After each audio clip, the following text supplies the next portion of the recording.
Hi and good morning, everybody. I hope everybody can hear me okay. It's really exciting to see all of our participant numbers trickle in. Good morning. I'm Christina Lee. I am a PhD candidate at the Faculty of Rehabilitation Medicine at the University of Alberta, and also a trainee at Arthritis Research Canada under the supervision of Dr. Jackie Whittaker.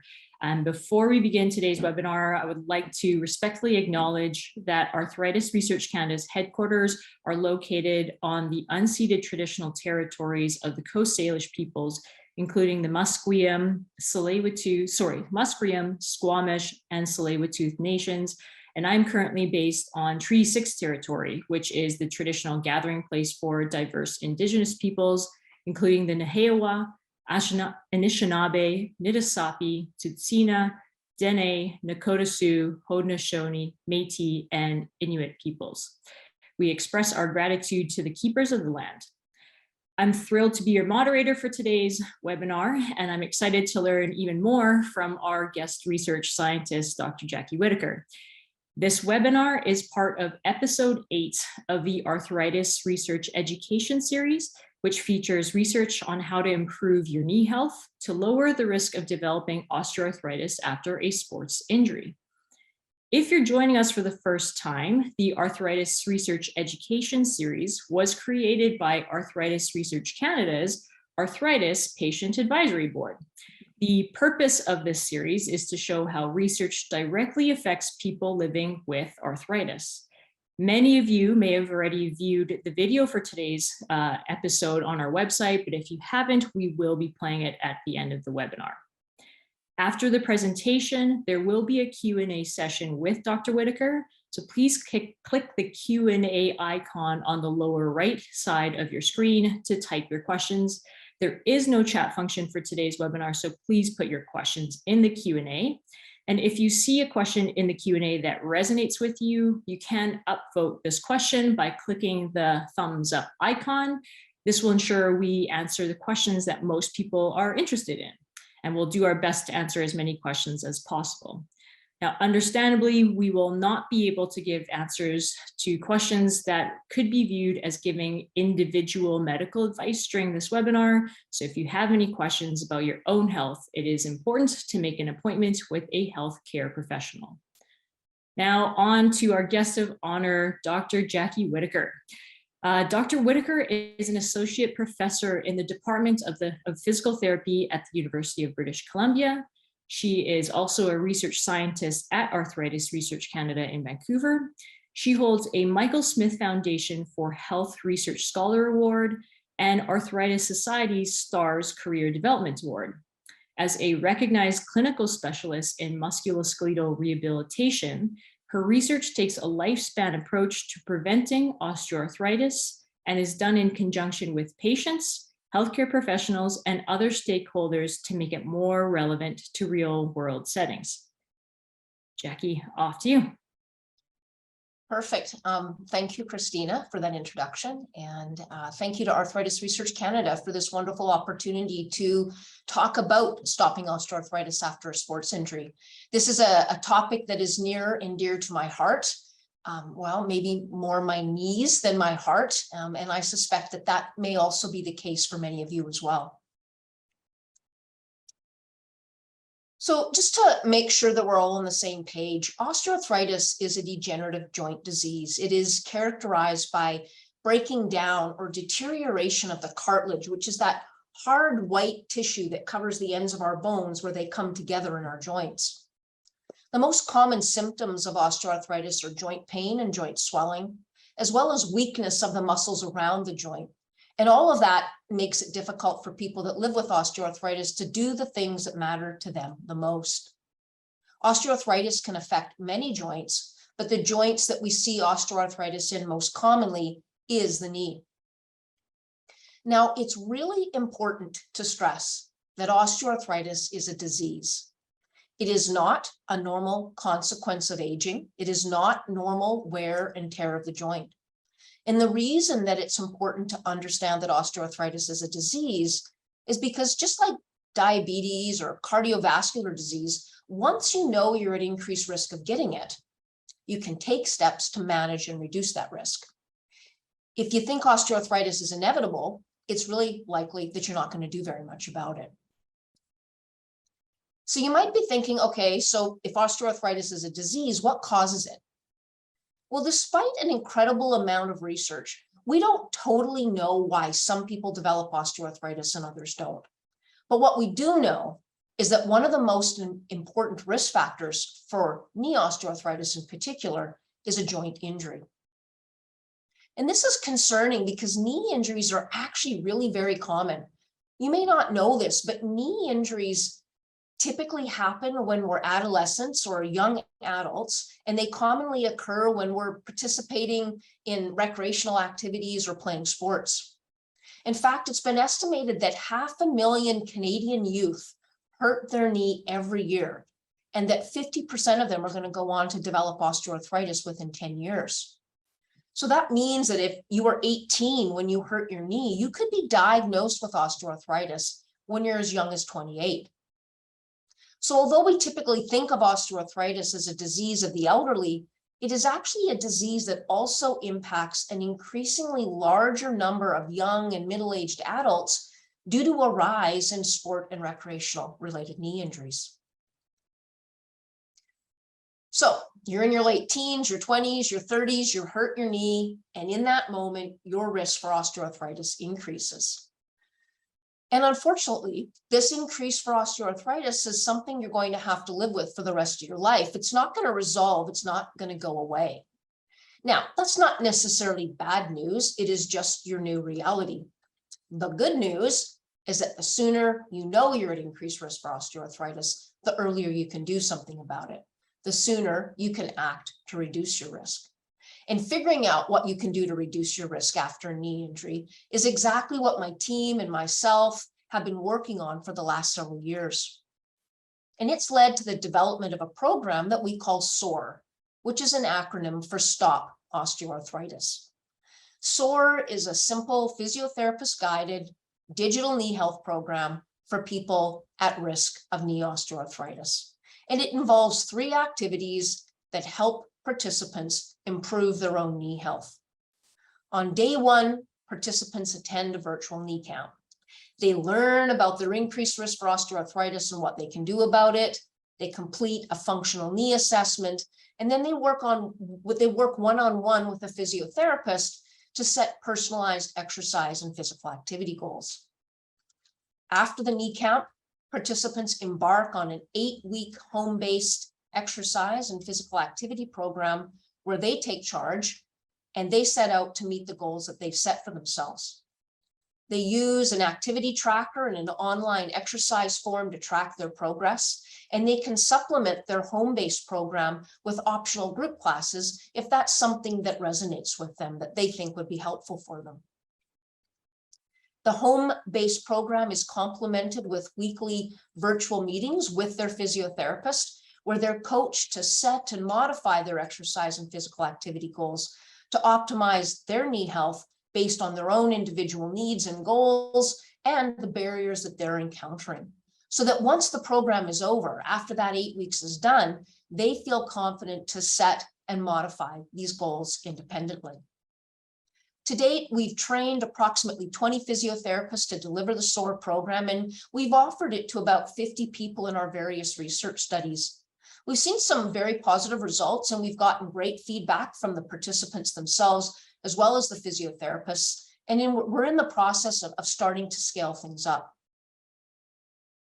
Now, there are 4 main strategies that we emphasize throughout the SOAR program to help participants improve their knee health and manage the risk for knee osteoarthritis. And I thought that what I would do this morning is to share these with you. They include monitoring your knee so you can act early, feeding your cartilage, building your muscle, and controlling your body weight. So first up, monitoring your knee so you can act early. I think we can all appreciate the fact that in the short term, knee injuries can lead to pain and functional limitations that make us miss school or work or play our sports or our recreational activities. Now, some people will move past these challenges, but for others, the improvement will be temporary or it'll never come, and they will experience a downward spiral in health, starting with a withdrawal from activities, which can lead to more long-term physical inactivity, perhaps a weight gain, and then eventually osteoarthritis. Now, believe it or not, this downward spiral in health is actually quite common, but it's rarely discussed.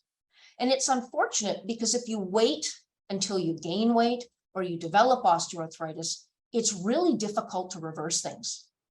But if you seek help early at the first signs of a flare-up, or when you first start to notice that you're starting to become inactive, you can reduce your risk for this happening. I can't tell you how many people I've met over the years that get caught in this downward spiral by not asking for help early. Some describe their experience by saying they thought that if they just rested their knee, it would get better, but it never really did, or it took so long that they found it really hard to get active again. Or they gave up on exercise and physical activities out of sheer frustration because their knee seemed to act up every time they tried to do more. The common message in all of those stories was that in hindsight, the first sign of trouble was withdrawal from activities, not when they were diagnosed with osteoarthritis. So I can't stress strongly enough how important it is to seek help early when you notice that you're starting to become inactive, and not to wait, thinking that your knee is going to sort itself out, only to wake up a year or two later and realize that your lifestyle has dramatically changed. I want to assure you that it is possible to exercise and be active after you've had a knee injury, even if you have flare-ups or you go on to develop osteoarthritis. The honest truth of the matter is that exercise is the first line of defense against osteoarthritis. And interestingly, it is also the first line of treatment for osteoarthritis. So why is that? Why is exercise so important? Well, it basically comes down to the fact that exercise is essential for feeding your cartilage, building your muscles, and controlling your weight. So what do I mean when I say feed your cartilage? Well, remember I mentioned earlier that cartilage, that hard white tissue that we have that covers the ends of the bones in our joint, is the place where osteoarthritis starts. And the interesting thing about cartilage is that it doesn't have a blood supply, so it can't get its food the way that most of the other tissues in our bodies do. Instead, the food that the cartilage needs is found inside the fluid in the joint. So the way that it works is that cartilage acts like a firm sponge. It has a bunch of little holes or pores. And when it's compressed or squeezed, any fluid in the sponge or the cartilage, it gets moved out into the joint. And then when that compression or that squishing is released, the fluid can move back into the cartilage. So we compress the cartilage, the fluid moves out, we decompress, and the fluid moves back in. And with it, it brings the food that the cartilage needs to stay healthy. So how do we naturally compress and decompress our cartilage? Well, you guessed right, with exercise, but not actually with just any exercise, but with exercises that we call cyclical weight-bearing exercises, which just is a fancy way of saying exercises where we cycle between weight-bearing and non-weight-bearing, or compression and decompression, or squishing and unsquishing the cartilage so we can move or pump that fluid in and out of it. Examples of cyclical weight-bearing exercises include things like walking and running and hopping and squatting and climbing stairs.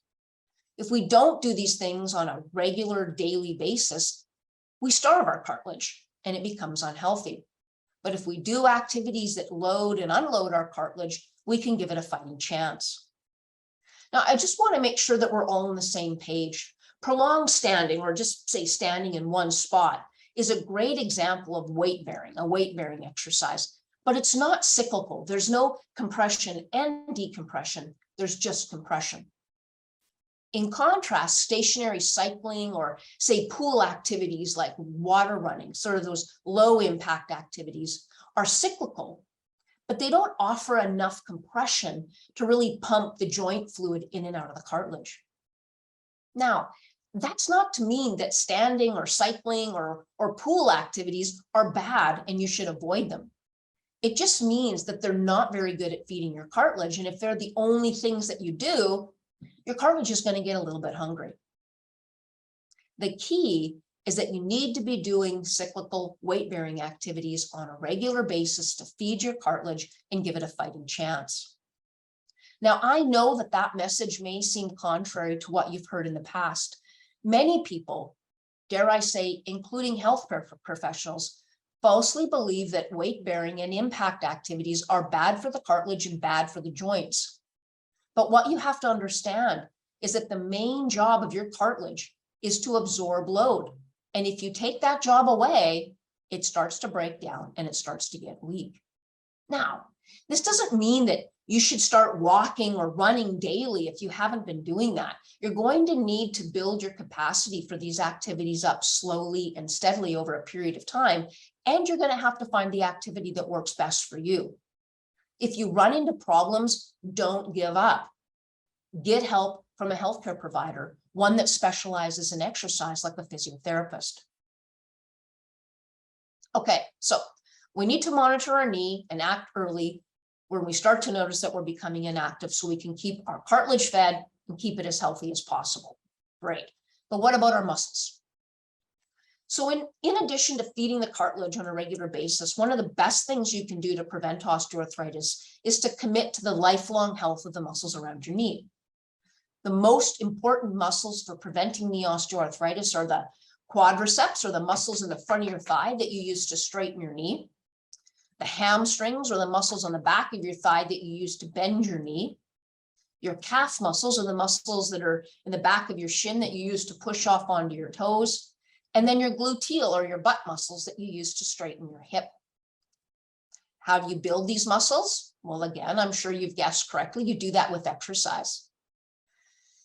But just like medication, if you want an exercise to work, you want it to actually build your muscles and help to prevent osteoarthritis, you need a strong enough dose, one that stimulates the muscle to grow. When we think about an exercise or a medicine dose, we need to consider the amount of medication or exercise, the frequency we take the medication or we do the exercise, and the duration, or how long do we take the drug or do the exercise. So for example, if I was trying to reduce the amount of pain I'm in, let's say I've had knee surgery and my physician might prescribe me 50 milligrams of Tylenol twice a day for 7 days. Similarly, if I want to improve the strength of my quadricep muscles, remember those were the ones on the front of your thigh, my physiotherapist and I might decide on 3 sets of 10 repetitions of leg press exercises against 60 pounds of resistance twice a day for 7 days. So the exercise dose, just like the medication dose, has an amount, a frequency, and a duration. Now, the big question, and the one I'm sure you're asking yourself, is, well, how do you know if you have the right exercise dose? The right exercise dose is a very individual thing, and it takes a bit of trial and error to get it right. Ultimately, it depends on where you're starting from and what your goals are. And your exercise dose is always going to be a balance between effort and maybe pain. First and foremost, if there's not enough effort, the muscle will not be stimulated to grow. In fact, one of the biggest mistakes that people make is they underdose their exercises. There are a few ways you can tell if you have enough effort. The simplest is just, are your muscles shaky? Are they fatigued when you're done exercising? Do you get some second-day soreness? That's probably an indicator that you had a decent dose. Another way to think about it is to rate how hard your exercise was on a scale of 0 to 10, where 0 was, oh, it was super easy, and 10 was maximum effort. And you want to aim for sort of a 7, 8, or 9. So challenging. If you want to get a little bit more fancy, you can estimate how many additional repetitions of an exercise you could do after you were done your exercises until you become completely fatigued. So in essence, how many reps do you have left in the tank? Ideally, you want your repetitions in reserve to be between 1 to 3. If you find that you have more than 3 reps left in the tank consistently, then that's a surefire indicator that you're likely underdosing and not getting the biggest bang for your buck. So if you do all your, say, leg press exercises, and after you've done them, you can still do 20 more, you've got to do something to increase the dose because you're not getting the biggest bang for the exercise. The flip side of the scale is pain. How do you get a good enough dose without having any pain? Well, in all honesty, you might not be able to, but that doesn't mean you shouldn't be doing your strengthening exercises. Research has shown that it's okay to exercise as long as your pain stays at a 5 or less on a 10-point scale, where 0 is no pain and 10 is the worst pain you can imagine. Or if it increases during or after exercise, that it goes back to pre-exercise levels within 24 hours. And actually, if you follow these two simple rules, what you will find over time is that your pain will actually decrease with your exercises, and you will start to see an improvement in your muscle strength. In fact, exercise is the most potent painkiller for knee pain, better than education, Tylenol, and non-steroidal anti-inflammatory drugs such as ibuprofen and Advil. The good news, mostly it's free. Now, similar to what I was saying with the weight-bearing exercises, you shouldn't go from 0 to 100 right after this webinar with your strengthening exercises. The key is to start where you are, see if your muscles are shaky, see if your repetition efforts are kind of a 7, 8, or 9, or ask yourself how many repetitions in reserve you have, and increase the strength of your muscles gradually and slowly, step by step. And if you don't know how to get started, if you get stuck, again, reach out for help from a healthcare professional that specializes in exercise, like a physiotherapist. The last important strategy to prevent osteoarthritis after a knee injury is to control your body weight and to avoid obesity. And the reason for that is that just like joint injury, obesity is a very well-established risk factor for osteoarthritis. And if you have a knee injury and gain weight, you have a greater risk for osteoarthritis than if you just had a knee injury. Put another way, obesity compounds the risk for osteoarthritis after a knee injury. And unfortunately, as I alluded to a bit earlier, the odds of obesity increase after a knee injury by about 2.5 times. So it's sort of a catch-22. I think we can all agree that losing weight is challenging at the best of times. So it makes much more sense to prevent weight gain than to try to lose it. And the best way to control your weight, you already know the answer to this. It's a combination of physical activity and nutrition. Just to make sure that we're all on the same page, physical activities are activities that we do to improve our general health, and they differ from those muscle strengthening exercises we were just talking about. There's something that everyone should do every day, whether they're at risk of osteoarthritis or not. Every country has its own physical activity guidelines. In Canada, our 24-hour movement guidelines, which you can access with that little QR code on the slide, recommend that we participate in a variety of types and intensities of physical activity. And that for adults, this should include at least 150 minutes of moderate to vigorous aerobic physical activity per week. And for adolescents, 60 minutes of moderate to vigorous activity per day, or 420 minutes per week. What's a moderate to vigorous aerobic physical activity? Well, basically one that increases your heart rate and makes you sweat. So things like walking and cycling and hiking and dancing, fitness class, maybe gardening, stair climbing. And again, it's important to highlight that if you've been quite sedentary, you might not start with a goal of 150 or 420 minutes a week, but you might build up to that over several weeks or over several months. As far as diet, again, we can look to the many dietary guidelines, such as the Canadian guidelines, which recommend that we eat a variety of healthy foods every day. More specifically, that we aim for half of our diet to be vegetables and fruit, a quarter of our diet to be whole grains, and a quarter of our diet to be proteins, lean proteins, as well as making water our drink of choice. Vegetables and fruits, include things like broccoli and carrots and blueberries and strawberries and peppers and cabbage and potatoes and squash and beans. Whole grain foods, whole grain breads, wild rice, quinoa, those sorts of things. And proteins, lean meat, chicken, nuts, lentils, eggs, tofu, beans, yogurt, fish.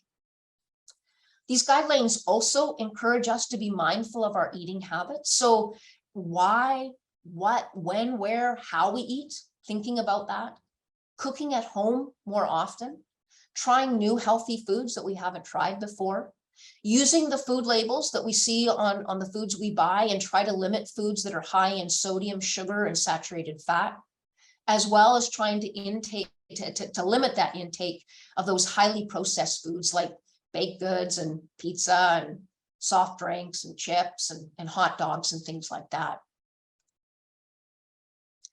So these 4 strategies can go a long way to improving your knee health and reducing your risk for osteoarthritis if you've had a knee injury. By monitoring your knee, you can act early at the first signs that you're becoming physically inactive. By doing a bit of cyclical weight-bearing exercise every day, you can feed your cartilage and give it a fighting chance. And by doing exercises that build your muscles and getting enough physical activity combined with a healthy diet to limit your weight gain, you can create a healthy environment for your knee joint. So if you've had a knee injury, I encourage you to remember that osteoarthritis is not inevitable. And the earlier in life you do something about it, about that risk, the better, as opposed to waiting until it's a problem and thinking that it's something that's inevitable that only older people get. Remember to reach out for help early at the first signs that you're becoming less active to avoid that downward spiral in health that's hard to come back from, instead of waiting until you're in a lot of pain or mobility before you ask for help. Build your capacity for weight-bearing and impact activities so you can feed your cartilage on a regular basis and keep it healthy, as opposed to avoiding these activities because you think they're bad for your joints. Remember that it's okay to have some pain when you exercise, and as long as it's less than a 5 out of 10 or returns to pre-exercise levels within 24 hours, it's okay to exercise, and actually by doing so, you're going to notice a decrease in pain over time, as opposed to waiting for your knee to be pain-free before you exercise. And then finally, remember it's harder to lose weight and prevent weight gain, and be mindful of your diet and the amount of moderate to vigorous physical activity you get each week. So if you're interested and you want to learn more about the SOAR program, you can visit the Arthritis Research Canada website. If you're interested in participating in one of our clinical trials, to get an experience of the program firsthand, you can scan this QR code. You can email us at soar@arthritisresearch.ca, or you can go directly to the URL on the slide, which leads you directly to the screening form for our most current clinical study or clinical trial. So I think I'll stop there, Christina, and we'll see if there's any questions. That's great. That was an excellent presentation. I feel like I've heard it a lot of times, but it's always is just somehow gets better every time I hear it. So it's thank you so much, Jackie, for that. We are going to go into our Q&A phase here. So we've got a few questions in our Q&A, Jackie. I'll kind of list them off for you. So our first one here is from Julie James, and she's curious about the SOAR exercises and the treatment plan, if they can be released online. I've had the fortune of being one of the physios that's trained for this program. And I know for me, at least, I thought one of the very unique parts about SOAR is that we try to individualize our treatment programs and our exercise selection for individual participants. So I thought maybe you could just build on why that individualization is important. Yeah, that's great. So Julie, thank you so much for your question. And I think what Christina is starting to allude to is that there are no SOAR exercises. The SOAR exercises are the exercises that you and your physiotherapist decide are the best for you. And a big thing about SOAR is a lot of the participants will come into SOAR saying, okay, I expected you to tell me what to do. And they're really shocked when the first thing we ask them is, what would you like to do for your own knee health over the next week? We ask them what their priorities and goals are. We find out what they're having a difficult time doing. And then we ask them if they know of an exercise that they think that they should be doing to address that. And then if they want our advice, we can provide them some advice around how we might tailor that so it would best meet their needs. And the reason for that is that in 8 weeks, the physiotherapist is going to be gone. And you are going to have to know how to tailor your own exercises. You are going to have to know how to adjust your own dose. And you can't do that if you just rely on us 100% of the time to do that for you.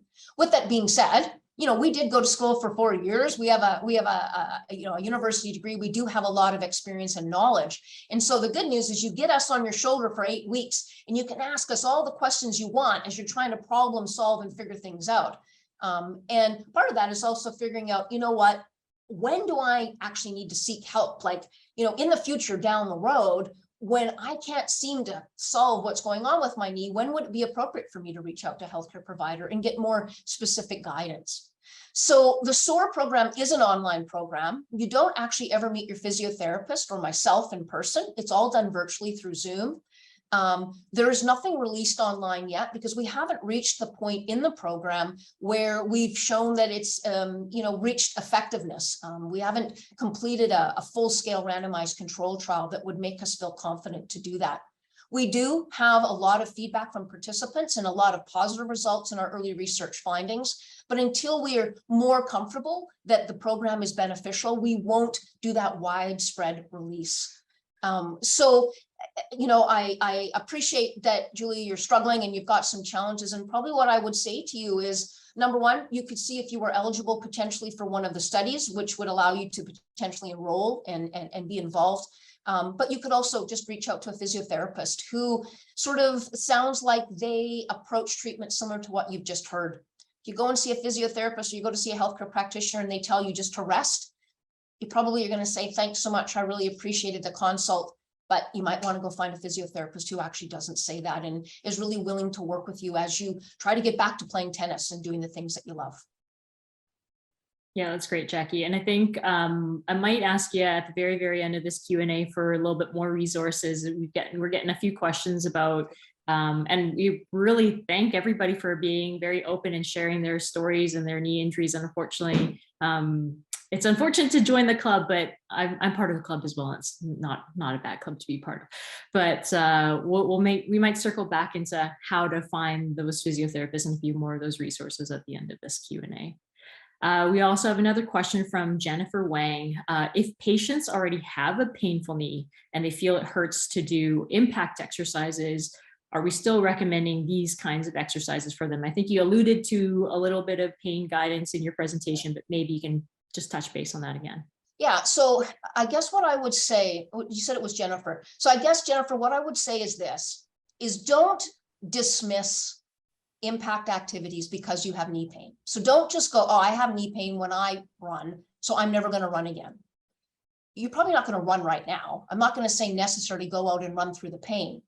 But what you need to do is you probably need to slowly expose your knee to lower loads of impact over shorter periods of time that allows your knee pain to stay at a 5 or less and go back to pre-exercise levels within 24 hours and continue to expose it to that load until the pain levels come down and then slowly increase that load. And over time, you never know. You might be back to running. You might be back to running a marathon. You may not. It's really going to be individual and it's going to be up to you. Sometimes people will feel very comfortable navigating that gradual increase on their own. And sometimes they need help getting started. And that's what, again, where a physiotherapist can be really helpful. And that's really what we also try to do within the SOAR program. The answer, there's not a right or wrong answer. The answer is don't write off impact activities because it hurts when you do impact. But what you've got to do is you've got to back the amount of impact down so that you can do impact activities with pain that stays as 5 or less, or if it goes up or during, goes back to pre-exercise levels within 24 hours. And then expose yourself to that same amount of load until the levels of pain come down with that load, and then you can slowly increase it and gradually improve it over time. Hopefully that's a helpful answer. Yeah, I think that's great. And hopefully, yeah, that provides you a little bit more guidance there, Jennifer. We are getting a couple questions about kind of stages of osteoarthritis. So one specific question about SOAR, if it's beneficial for early moderate OA, or does it need to be this kind of pre-prevention OA? There's another question about, signs of OAs. Is it still helpful to do these exercises, or is it kind of too late? Do you want to touch on maybe those stages? Yeah, so, it's interesting. I think about our patient partner, and I know she's in the crowd. I saw her name in the participant list. Trish, thanks for being here. When I think about my experience with my knee and my knee pain, or I think about having conversations with Trish or talking to Christine about her knee, I don't know, is the diagnosis important? So you have an injury and you have knee pain, And then maybe it goes away or maybe it doesn't. And then maybe it comes back and then it goes on and it gets worse and it goes down. And then eventually someone says, oh, hey, you have osteoarthritis. And you're like, oh, okay. But at the end of the day, you're just still dealing with your knee health. All of the things that we talked about today are strategies that work. We definitely know they work with people that have osteoarthritis.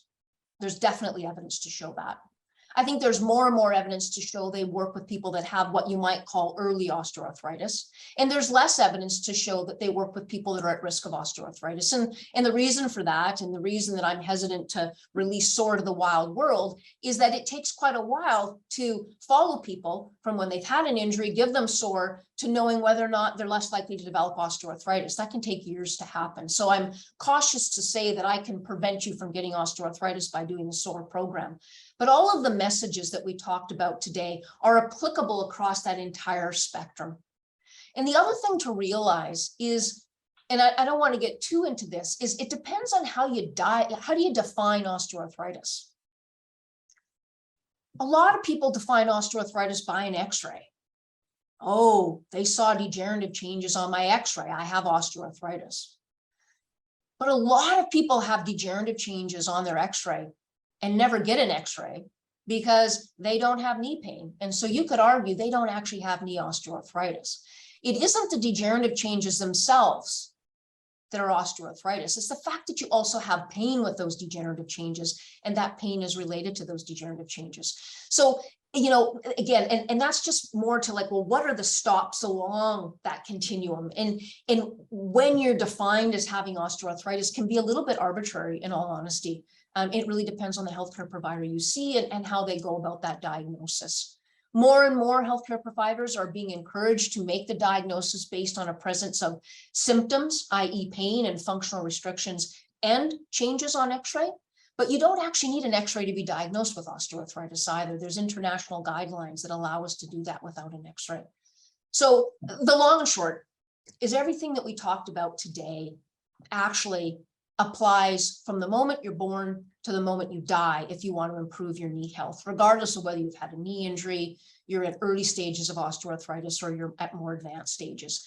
How much and how you go about doing those compression, decompression of your cartilage to feed it might change. Maybe you're not running. Maybe you're doing it with leg press exercises or squatting exercises or stairs. Maybe you have to find different ways of doing it, but the strategies still apply. Great. That's very comprehensive. So hopefully that's also really good feedback for folks in the crowd. I'm going to finish off with this one last question, and it's a little bit more source specific, so hopefully can also help out with some engagement and recruitment. So there is an anonymous attendee who asked, is the program all virtual, which I think you've already answered. Is there a cost and is there an age limit? Yeah, so again, the program isn't something that's necessarily available for the public right now. The only way the public can access the program right now is by participating in one of our research studies. And the reason for that, as I said to you earlier, is it would be inappropriate as me, as a researcher, to offer this program to the wild world without knowing that it actually does what we think that it does, that it actually is helpful for people. We definitely, in our first few studies, have seen very positive results, and participants that have taken the program, we have publications that show that there's been very positive changes, but we don't know how it impacts that trajectory of osteoarthritis just yet. So it's not offered to the public. If the public wants to participate and be involved in it, they can certainly go to the Arthritis Research Canada website or some of those other resources I had on the side and see if they're eligible to participate in one of our studies. And the good news is if you are eligible, you will be able to have the program. We're hoping that very soon we will be able to start rolling out the program, and likely it will be rolled out through physiotherapy clinics. And we will be looking at different ways in which the program can be offered in different clinics. I suspect that some clinics there may be a fee for service. Other clinics there may not be a fee for service, and they may see the value of the program in that it helps them to inform people when they might want to come see them. So they offer the program free so that down the road, when that person does have a knee flare up or they are struggling and they can't seem to modify their exercise goals, they come back to that physiotherapy clinic. And so the clinic sees that as an added offer. I think there's going to be a variety of different strategies as to how we might offer it, but we're not, unfortunately, at that stage yet, which I know is frustrating for the audience, but that is the case right now. Great. Well, hopefully everything goes well, and this is something that can be launched in the future. I think that's fantastic. There's so many questions, honestly, now in the Q&A. I think we should maybe pull Jackie back and to do another webinar at some point, it sounds like. I do want to just plug quickly that if you Google BC Find a Physio, that's a good way to try to find somebody you can partner up with. Jackie, do you have any other resources or tips for, how to find a physio that's going to work best? Yeah, or no, resources for this? Yeah. I mean, I think a couple things. Right now we haven't necessarily advertised the physiotherapists that have been part of the research projects, but we do have a few clinics in Vancouver and actually Victoria, and actually in Kelowna as well, where physiotherapists that have offered the program practice. They don't offer SOAR, but they're obviously very familiar with how to deliver it because they're doing it in the research project. And a lot of them have actually reported that they have changed how they approach this particular patient group, having been involved and trained in SOAR. But yeah, I think if you go to the Find a Physio, the Physiotherapy Association of BC Find a Physio, that's a great place to start. And I think the big thing when it comes for people is to just, meet your physiotherapist, have a conversation, and make sure that they're kind of approaching things the way that you think they should be approached. And if that fits for you, then that's a great fit, and that's who your best physio is. Cool. Well, I'm just getting notification that we actually have a little more time for some Q&A. Okay. I think this is actually a really interesting question, and I'm really curious to see what you're going to answer, and you can maybe use this as a bit of a wrap up as well. We had a question about what is the biggest myth about OA? That's interesting. I would almost, if I could, I would turn this back to the audience, because I listed a series of myths on that second last slide. These are things that I run into all the time. Don't do impact activities. That's going to make it, first of all, it's going to give you osteoarthritis and certainly can't be good for your joints. Impact activities are bad for your joints. There's a whole fitness industry based on low impact activities. Again, I'm not saying they're bad, but if they're the only thing you do, you're certainly not feeding your cartilage. And they don't really give you the biggest bang for your buck either. But there's nothing wrong with them. If you enjoy them, you can incorporate them as part of a program. So I think that impact thing is one of the things that comes to mind for me. I think the other big thing is that osteoarthritis is a disease of old people, right? It's something old people get, and people that are young shouldn't think about it. And then it's hard. The third one for me also is just, that osteoarthritis is just normal wear and tear. Nothing you can do about it. Just part of aging, just a little bit of pain. Pain never killed anybody. But actually, interestingly, osteoarthritis is one of the main reasons that we become physically inactive as we age. And actually, a diagnosis of osteoarthritis has been associated with an earlier onset of death. So yeah, it is more than just pain and joint swelling and muscle weakness. It actually leads to this downward spiral in health, which is really, really serious. And the good news is that if you know that downward spiral in health exists and you start to see it early, you can do something about it, and you can take really tangible steps. So I know that wasn't just one myth, that was 3, but yeah, I don't know. And I'd be really curious what the audience thinks, because I'm sure there's some things that have maybe come up as I've been speaking that they would go, oh, that's contrary to what I've heard before. And I think back to when we were at the Osteoarthritis International Congress just earlier this year. And I think for me, the biggest myth is that osteoarthritis is not a wear and tear thing. And I remember somebody put that up on a slide and everybody just started hooting and hollering in agreement. So hopefully that's a message that gets across today. We're also getting quite a few questions about just the availability of this program across Canada or in different locations. And again, as you've alluded to, it's not something that's ready to be launched quite yet. Do you know of any other resources or any other ways people can seek some things like this out, strength programs or whatnot, across the country? Yeah, I mean, it's hard to say. I mean, we will have some resources on the Arthritis Research Canada website, links to, other talks that I've done similar to this. We hope in time, with potentially some funding, we would be able to do a clinical trial that would be more than just BC based, but based in perhaps Alberta and other provinces across the country. The only reason I pick up Alberta is because Christina is located there. Yeah, I mean, right now SOAR is BC based. It's a research project. We are hoping that we will be able to move beyond that research project phase soon. And with funding, look more at implementation and scaling it up across the province and across the country. So if it is something that you're interested in, please stay tuned. Make sure you stay tuned to the Arthritis Research Canada website. Feel free to reach out to us. You can follow us on Twitter. We've got a Twitter handle at SOARKNEE, SOAR knee. And anything new that comes out, any new resources, we will tweet it out. We're very good at doing that. So that's another place to see things. And you can also follow Arthritis Research Canada on Twitter. They also are awesome at sharing the work that we're doing in our team, as well as the work that all the other incredible research scientists at Arthritis Research Canada are doing. You can also follow Jackie on Twitter at @JWhittack_physio. So that's also a good option. And she publishes a lot of good stuff in this field. So I would definitely recommend that follow. We also will have a lot of additional resources under this episode 8 page on the website, and I'll reiterate the website at the end of the session today as well. I think we might have time. Do you want to do one more? Sure, we'll do one more and then we'll pass it back to the team to play the video. Okay, let's see. I think this is one maybe I get a lot as in my own clinical practice. So I'm curious again, maybe to hear your thoughts on this. So from Mohammed, can you elaborate on the kind of post-op, post-ACLR, anterior cruciate ligament reconstruction, osteoarthritis, the risks of developing osteoarthritis when you're pursuing non-operative ACL, anterior cruciate ligament injury treatment, or operative? Sure. So just for everybody, there's a big ligament in the middle of our knee called the anterior cruciate ligament, the ACL. And it is a ligament that's commonly torn during sport and recreational activities. It's a pandemic in women's sport.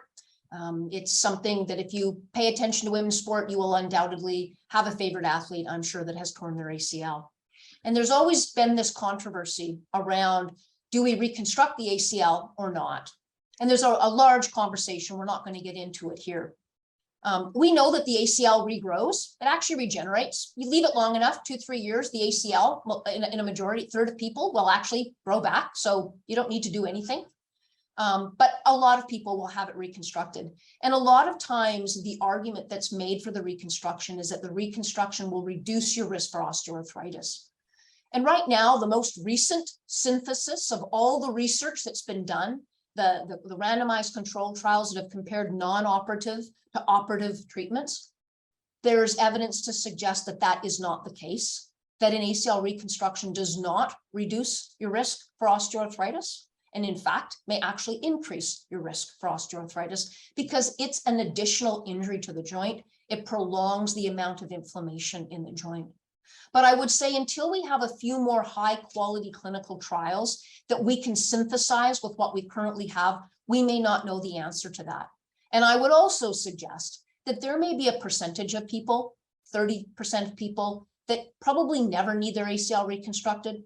There may be about 30% of people that don't, but then maybe 10, 15 years later, find that their function starts to become a bit impaired and then have it reconstructed. And then there may be a group of people that are highly active, that are professional athletes, that will have a reconstruction done right away. And they do that for various different reasons. But currently, there's no evidence to suggest that by getting it reconstructed, you're going to prevent osteoarthritis. Perfect.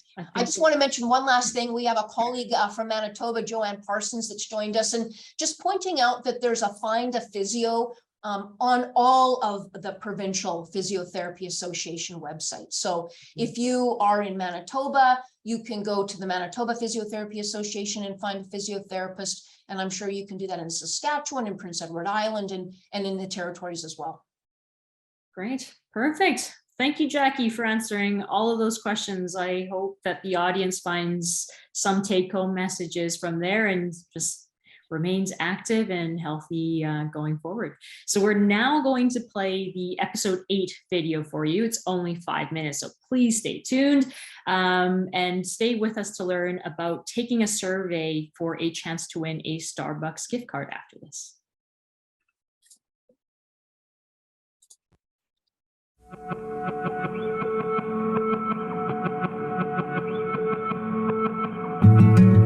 My name's Maddie. I'm on the UBC women's rugby team. And we were playing against Calgary. In the game, I was tackled by one of the Calgary girls from the side. She slipped under and knocked my knee out. I fell to the ground immediately in a lot of pain. There was a doctor at the field, and then she helped me and looked at my knee right after it had happened. But it was so swollen that she tried to perform tests, but really was like, you're gonna have to wait. Because of my surgery and my injury, I was told I was likely going to develop osteoarthritis. I was hoping that I was gonna be able to come back from my injury and play rugby, but also do all these regular things as I got older. And I felt that if I was already going to develop osteoarthritis, how was I going to be able to maintain an active and healthy lifestyle throughout my adulthood? So osteoarthritis is a degenerative joint condition. It is the most common form of arthritis, and the really important thing to understand about osteoarthritis is that it is actually a disease. It is not just normal wear and tear of the joint. It's an actual disease process by which the joint starts to degenerate. So one of the most established risk factors for osteoarthritis is a joint injury. The time when we're most likely to injure our knees are when we're between the ages of 16 and 35, and most commonly those injuries are a result of participating in some sort of a physical activity or a sport and recreational activity. And once somebody has hurt their knee at that young age, we know that they have about a 6-fold increased risk of osteoarthritis, and that about 50% of them will go on to develop osteoarthritis. I think the biggest challenges I faced after my injury was, how do I come back from this? And also, what am I doing while I'm recovering? I was really struggling with who I was and my identity, because I knew I was a rugby player, but now I couldn't play rugby. So how was I going to get back on the field as fast as possible, and also finding other things to do? I obviously, during my recovery, couldn't play rugby. I couldn't really go on runs. So what was I doing to make myself feel better and be healthy and less stressed, which I kind of relied on rugby to do a lot.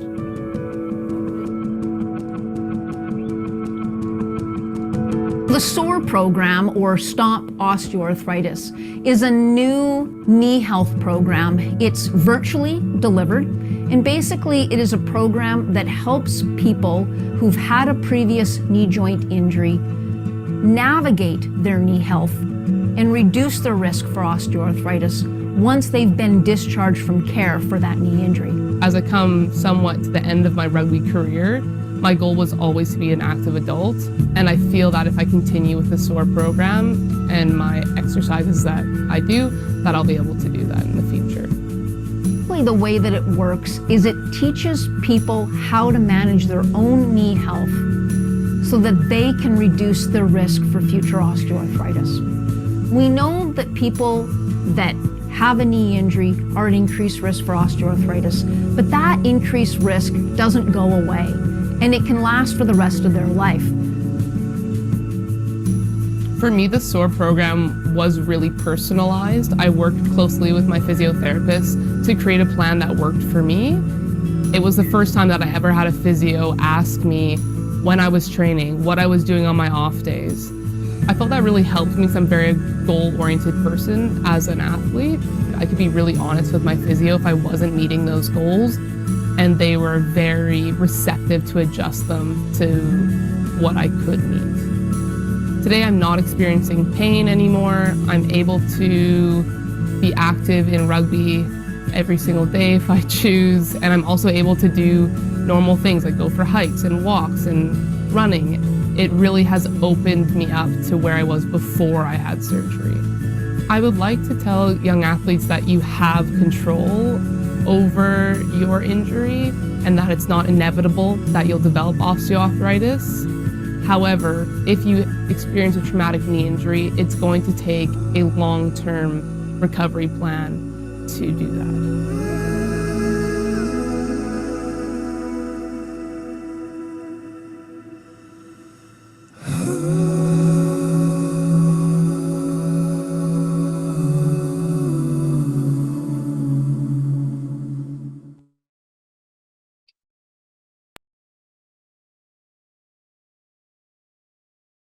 Thank you to everybody today for logging in and tuning into this excellent chat. We will be sending a quick survey and we hope that you'll take a few minutes to complete it. Your feedback will help us develop future education series episodes. So everybody who completes the survey by October 1st will be entered into a draw to win a $25 Starbucks gift card. We would like to also thank our Arthritis Research Series sponsors. I think they should be maybe popping up sometime soon. There we go, awesome. So yeah, we'd like to thank our Arthritis Research Education Series sponsors for their support. That's Fresenius Kabi Canada, GlaxoSmithKline or GSK, Janssen, Novartis, Organon, Teva Pharmaceuticals, and Viatris. And once again, a huge and special thank you to our presenter, Dr. Jackie Whittaker. We're incredibly grateful to have this opportunity to share your research on preventing osteoarthritis and your knowledge as well after a sport-related injury. So for those of you who haven't had the opportunity to check out our website, please visit it and look at all the different resources for the Arthritis Research Education Series. The website is www.arthritisresearch.ca/learn. We have episodes on a number of topics as well as research, resources, frequently asked questions, and more. With that, thanks again, and hope you have a great day.